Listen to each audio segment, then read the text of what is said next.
बँकेमधली तू नोकरी सोडलीस, मग नाटकात काम करायला लागलास, मग पुन्हा काही नोकरी केली, मग पुन्हा सोडली. प्रत्येक नोकरी सोडण्यामागे एक विशिष्ट ध्येय होतं. सगळ्यात मोठं ध्येय तुझ्या कुठल्या नोकरीमध्ये होते आणि ती तू का सोडलीस? मनी मॅनेजर्स इंडिया लिमिटेड ह्या कंपनीमध्ये मी जेव्हा नोकरी करत होतो सिटी बँकेसाठी, तेव्हा तिथे माझ्या बायकोशी माझी ओळख झाली. आमच्या ओळखीचं मैत्रीत रूपांतर झालं, मैत्रीचं प्रेमात रूपांतर झालं. मी नोकरी सोडली, काम झालं. कोणाचं? माझं. मग बँकेचं काय? ते बँक बघून गेला. झट मग मी पडब्या झालं? नाही नाही नाही, आमच्या घरचे खूप लिबरल आहेत. माझी बायको, मी जात धर्म काही पाळत नाही हां, तरी एक उल्लेख करायचा असतो म्हणून की माझी बायको ख्रिश्चन आहे, इथपर्यंतच मी उल्लेख करतोय. मग तू कुठल्या भाषेत तिच्या वडिलांशी बोललास? तिचे वडील तमिळ असल्यामुळे मी त्यांना एकदा भेटायला गेलो तेव्हा एपडी एरिक या नाही पण म्हणजे त्या वेशात नव्हता, जुना परत आणून नॉर्मल आहे तसं गेलो. आणि एकदा त्यांना फक्त एपडी एरिक आहे नल्ला एरिके, ते भारावून गेले की हा जवळजवळ तमिळ ह्याला येत असलं. मला एवढेच 2 शब्द येतात, एवढेच. पण ते सुद्धा तू जसं नोकरी टिकून धरली होतीस कामासाठी, तसे हे पण तेवढ्यासाठी एका धाग्यावरती मनापासून तामिळ शिकण्याचा ध्यास होता, आग होती मनामध्ये की आपण तामिळ शिकावं. नाही एवढं करून पहिले त्यांच्यावर प्रभाव टाकायचा, ते त्या प्रभावाखाली दबले गेले की ते होकार देणारच आहेत ना. मग बायकोशी कुठल्या भाषेत हळूहळू बोलायला सुरुवात केलीस? नाही, तिला मराठी उत्तम येतं, उत्तम मराठी बोलते. आणि जी व्यक्ती मराठी, खरं ना? अगदी खरं, अगदी खरं. मला नाही विश्वास बस. अरे तू हाक मार, तुझं प्रेम असेल तर येईल. ती हाक मारायची पण गरज नाही, दिल से दिल की बात.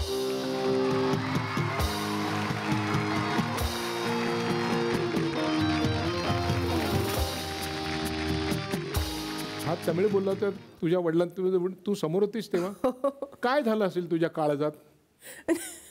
मला वाटलं झाला तर मला कुठेही लग्न होणार नाही, कारण एकच आशा होती मला. आणि हा माझ्या बाबांसमोरच एपडी इरके नल्ला इरके. म्हटलं पुष्कर तू काय करतोयस? मी खूप फिल्डिंग लावून तुला आणलं इकडे आणि तू काय करतोयस हे? तर म्हणाला थांब थांब. आणि बाबांचे डोळे चमकले असे माझ्याकडे, अरे हा जावई तामिळ बोलतोय आणि मला येत नाहीये. आणि ते म्हणाला तुला येत नाही? नाही, तर फक्त मला थोडंसं तामिळ पेसरो. हा नाही म्हटलं तरी प्रॉब्लेम. हो म्हटलं. I said no daddy doesn't speak Tamil. पण तोपर्यंत हा थोड्या वेळाने मी सुनबाई येणार आहे या घरात आणि हा मुलगा आहे त्यांचा, असं काहीतरी झालं होतं. बरं, आता असे अनेक किस्से आहे. मी प्रत्यक्ष त्याच्यावर काम केलं आहे. एकदा असं झालं की आम्ही जेवायला बसलो होतो आणि समोरचा माणूस काहीतरी खात होता. काय खातोय रे? तो म्हणाला तोच देईल की नाही बघ आता आपल्याला. तो कसा देईल बघ तू फक्त. म्हणून त्यांनी तो जो खात होता त्या पदार्थाचं इतकं वेगवेगळं वर्णन केलं की शेवटी माई हो थांबा 1 मिनिट, हे घ्या तुम्ही खाऊन बघा म्हणून. मला शरम, म्हणजे मीही असं केलं होतं, माझ्यामुळेही अनेक लोकांना झालं असेल, पण मला शरम वाटली त्या क्षणाला. हे असं जेव्हा तो काही करतो तेव्हा काय वाटतं? मी एक्सप्रेस पण नाही करू शकत. मी लिटरली माझं असं त्याचे हातावर माझे ना असे बोटांचे निशाण येतात असं की पुष्कर नको करूस प्लीज. असं काय करतो म्हणजे असं तू? अरे me if I could act, बहुतेक मी ॲक्ट्रेस झाली असेल, कारण त्याच्याकडनं एवढं ट्रेनिंग मिळालं ना. नाही पण वर्णन मला असं किस्से आठवत नाही आहे की या खाण्याच्या बाबतीत. हां, एकदा आपण इकडे जात होतो उरणला, अलिबागला जात होतो फॉर. हो अलिबागला जात असताना न्यू इयर पार्टी होतं. अलिबागला मी चाललो होतो, मी सांगतो. तू सांग. अलिबागला चाललो. नाही तिला सांगू दे. बरं सांग. एक माणूस, आम्ही कॅटमरानने जात होतो आणि आम्ही असे बसलो, खूप भूक लागली होती त्याला.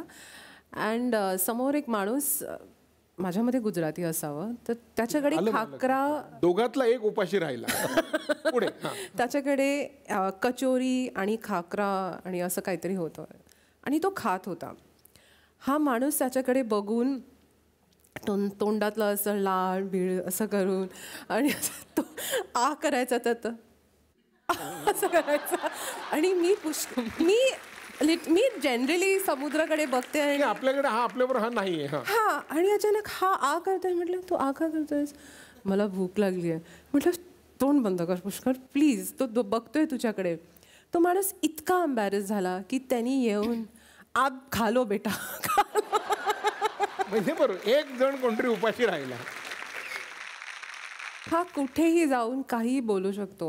आम्ही थायलंडला गेलो होतो तर तिकडे माझ्या बाजूला म्हणजे एवढी पण जागा नव्हती. त्या जॅपनीज किंवा तो चायनीज होता, सगळे सेमच दिसत होते. पण माझ्या एवढ्या अंतरावर आणि पुष्कर इथे बसलाय, तो इकडनं मला चायनीजमध्ये कॉन्व्हर्सेशन करत होता. सुरुवात झाली नी हावपासनं, विच इज चायनीज. त्याच्यानंतर तो काय बोलत होता, मी थंड झाली माहितीये की आता हा उठून मला मारेल जॅपनीज माणूस. काय बोललात?呀，噶现在搞东西呢？还搞东西啊？那个那嘛看做路题哈。公主多牛，我一个前天那个金刚刚，哎呀，那不都过理解这个个？ मी तुला सांगते 100% आता लोकांना कळतं की हा नाही बोलतोय ना, मार पडणार आहे आम्हाला. आणि हे ठीक आहे, ही चायनीज नाहीये, पण ती जॅपनीज समजा निघाली असती तर. हा तो किस्सा सांगितलास तू अतुलचा, तू कॅलकटामध्ये गेलेला असते क्रेडिट कार्डचा.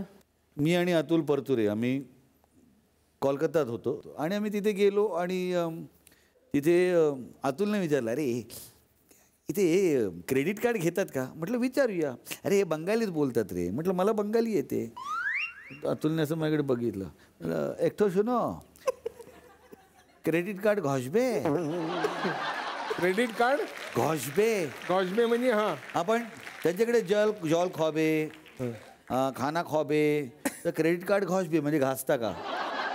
Do you swipe? घोषबे. त्याने येस सर असं सांगितलं.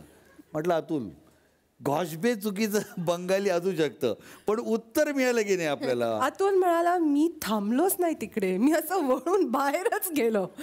काय चुकलं? क्रेडिट कार्ड घोषबे म्हटल्यानंतर.